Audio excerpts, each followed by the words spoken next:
नाचता येईना अंगण वाकडं, तसं जिंकता येईना ईव्हीएम वाकडं, अशी त्यांची गत झालेली आहे. मी एवढंच विचारू इच्छितो की झारखंडमध्ये लोकसभेमध्ये जेव्हा विजय मिळाला, कारण ईव्हीएमवर देखील अनेक लोकांनी आक्षेप घेतले, आणि लोकसभेमध्ये जेव्हा मॅन्डेट मिळालं तेव्हा आम्ही ते स्वीकारलं, आम्ही मान्य केलं जनतेचा कौल. आणि त्यावेळेस विधानसभेची काही लोक मांडणी करू लागले आणि विधानसभेचं मंत्रिमंडळ देखील तयार झालं आणि मंत्रिमंडळाचं खातेवाटप देखील झालं. परंतु विधानसभेमध्ये जनतेने हे सगळं मंत्रिमंडळ बरखास्त केलं आणि त्यांची जागा त्यांना दाखवून दिली. आणि म्हणून या ठिकाणी झारखंडमध्ये जिंकले, कर्नाटकमध्ये जिंकले, तेलंगणामध्ये जिंकले. आता तर ओमर अब्दुल्ला आपलेच इंडिया अलायन्सचे पार्टनर आहेत, त्यांनी सांगितलं ईव्हीएमचं रडगाणं बंद करा, निवडणूक आयोगाने ईव्हीएमचा रडगाणं बंद करा आणि जनतेने जो दिलेला जो निर्णय आहे तो मान्य करा. शेवटी हा जनतेचा अपमान आहे, हा जनाधार जो जनतेने दिलेला आहे त्याचा अपमान आहे. आणि म्हणून या ठिकाणी निवडणूक आयोगाने देखील मतदान केंद्रावरील व्हीव्हीपॅटची तपासणी देखील केली. 1445 व्हीव्हीपॅट स्लिप मोजल्या गेल्या, एका तरी ठिकाणी तफावत परब साहेब आढळली नाही एकाही ठिकाणी. आणि आढळली असती तर ईव्हीएमचा घोटाळा आपण म्हटलं असतं. आणि म्हणून पराभवाचं खापर फोडायला कोणीतरी हवं, म्हणून या ठिकाणी ईव्हीएमचा घोटाळा, ईव्हीएमचं आंदोलन या ठिकाणी सुरू आहे. आपण कुठे कमी पडलो याचं आत्मपरीक्षण, आत्मचिंतन करणं गरजेचं आहे. आणि म्हणून ईव्हीएमच्या नावाने एवढा मोठा बोबाटा सुरू आहे.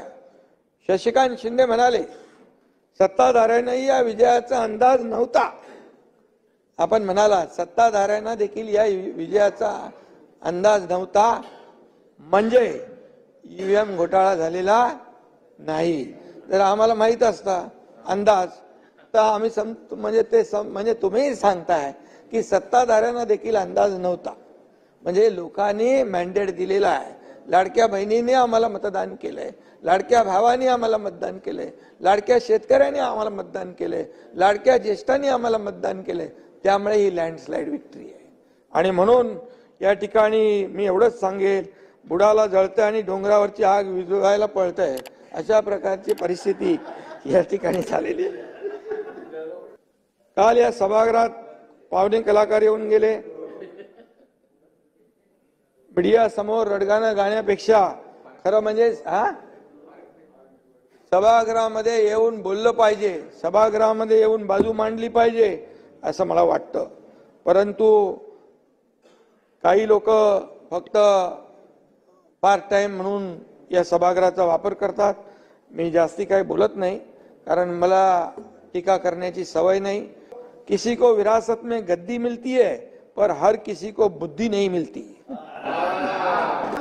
आणि म्हणून आमच्या विजयाचा आनंद त्यांना दिसत नाही, कारण त्यांच्या डोळ्यात पराभवाचं पाणी आहे. डोळे मिटले की सगळाच अंधार असतो, तसं विरोधकांचं झालंय. उघडा डोळे, बघा नीट, तुम्हाला समोर दिसेल विकास, डेव्हलपमेंट, कल्याणकारी योजना. काही जणांना पुन्हा हिंदुत्व आठवलंय.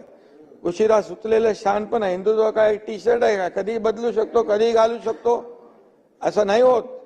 आणि म्हणून हौस से जाती हो बूंद से नहीं आती, हे लक्षात ठेवा. मी उलट म्हणतोय, बूंद से जाती हो, पण आता हौस से गई है तो बूंद से कैसे आएगी. त्यामुळे मी मुद्दाम या ठिकाणी म्हणत नाहीये, जे आहे वस्तुस्थिती सांग. लोकांना कळलं नाही तुम्ही काय विनोदानी म्हटले आणि काय उपहासानी म्हटलंय, त्यामुळे स्पष्ट सांगा. हौस से गई वो बूंद से नहीं आती, समझने वाले को इशारा काफी आहे. आणि वैयक्तिक कोणी घ्यायची गरज नाही. खरं म्हणजे मी खाली सभागृहामध्ये भाषण ते आमचे देवेंद्रजी गेले तिकडे. आणि म्हणून परिस्थिती जी आहे या निवडणुकीची ती मी आपल्याला सांगतोय. सणांवर तुम्हाला एकच सांगतो, मी का म्हणतो हे, सणांवर निर्बंध ताई लावलेले सभापती महोदय ते आठवा. राम भक्तांना हरामखोर म्हणाला होता ते आठवा. हिंदू म्हणायची लाज वाटत होती ती आठवा. हिंदू हृदय सम्राट म्हणायला देखील जीभ कचरत होती तेही आठवा. साधूच्या हत्याकांडानंतर मूग गिळून बसले होते तेही आठवा. मुंह में राम बगल में छुरी अशी जी काय वृत्ती आहे त्या ठिकाणी हनुमान चालीसा म्हटलं त्याला जेलमध्ये टाकून दिलं. हनुमान चालीसा आता हनुमान मंदिरामध्ये फिरतात. आणि म्हणून इथे आमचे मित्र प्रवीण भाऊ दरेकरांनी पेन ड्राईव्हचं काहीतरी बोलले का तुम्ही? पेन ड्राईव्हचा गौप्यस्फोट केला. मला आणि देवेंद्रजींना अडकवून जेलमध्ये टाकण्याची कारस्थानं कशी शिजत होती हे त्यांनी उघड केलं. त्याच वेळी मुख्यमंत्र्यांच्या दालनात देखील कोणीतरी गेलं पुष्पगुच्छ घेऊन. म्हणजे एवढी टोकाची टीका निवडणुकीच्या दरम्यान किंवा सरकार स्थापन झाल्यानंतर एवढी टोकाची टीका करून आरोप करून एक तर तू राहशील नाही तर मी राहील. एक सगळे किती लोकांचे नंबर याचा पण होता. प्रवीण दरेकर, देवेंद्रजी आणि प्रसाद लाड यांचे नंबर तयार होते आणि नावं तयार होती. आणि किती भयंकर वागला. आणि म्हणून फडणवीसांना देखील देवेंद्रजींना आत टाकण्यासाठी देखील कारस्थानं शिजवली.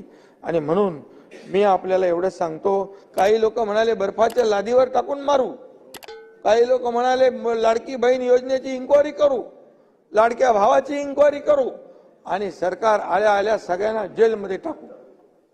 मी तर सांगितलं लाडक्या बहिणींसाठी एकदा काही 100 वेळा एकनाथ शिंदे जेलमध्ये जायला तयार आहे.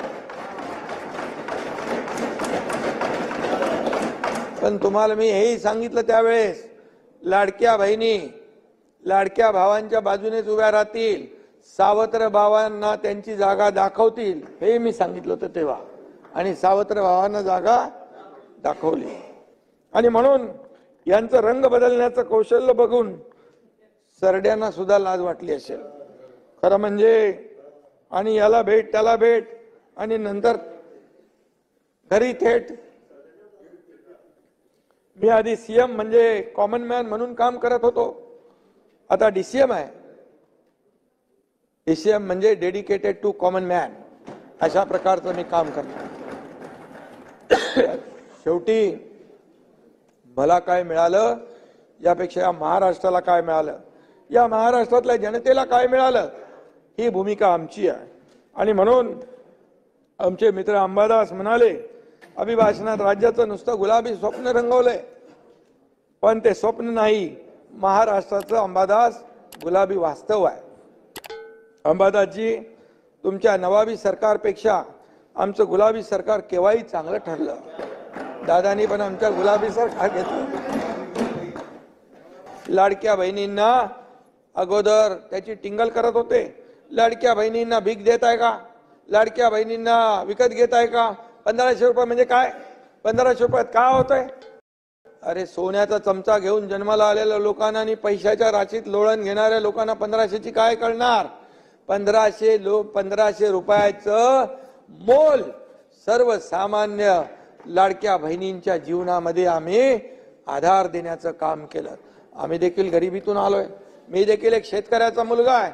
मला माहित आहे माझी आई त्यावेळेस काय काटकसर करत होती, कसं घर चालवत होती, कसं बिलाचे पैसे काढत होती, बाजूला करून ठेवत होती. शाळेची फी असेल, हे सगळं रेशनचं असेल, हे सगळं मी पाहिलंय. आणि जेव्हा सरकारमध्ये आल्यानंतर आम्ही ठरवलं सरकार कुणाचं आहे, सरकार सर्वसामान्य माणसाचं म्हणतो. मग सर्वसामान्य माणसाला काय देणार आपण. मग सर्वसामान्य माणसाला त्याच्या जीवनाला आधार द्यायचा असेल तर त्यांना आपण हे दिलं पाहिजे. म्हणून लाडकी बहीण योजना सुरू केली. आणि त्याला विरोधकांनी एवढी टीका केली, कोर्टात गेले, हायकोर्टाने त्यांना चपराक दिली, हायकोर्टाने पळवलं. आता नागपूर इकडे कोर्टात कोणीतरी गेले, तेही देखील कोर्ट लाडक्या बहिणींच्या बाजूने उभं राहील. आणि म्हणून पैसे मिळणार नाहीत, पैसे मिळणार नाहीत असा आरोप करणारे लोक पैसे पहिला हप्ता गेल्यानंतर सभापती महोदया म्हणाले आता लवकर पैसे काढून घ्या नाही तर सरकार काढून घेईल. सरकार हे देणार आहे, हे घेणारं सरकार नाही, हे थापा मारणारं सरकार नाही, हे देणारं सरकार आहे. दोन्ही हाताने आम्ही दिले, पैसे दिले 5 इन्स्टॉलमेंट. परब साहेब 5 हप्ते आम्ही त्याच्यात भरले.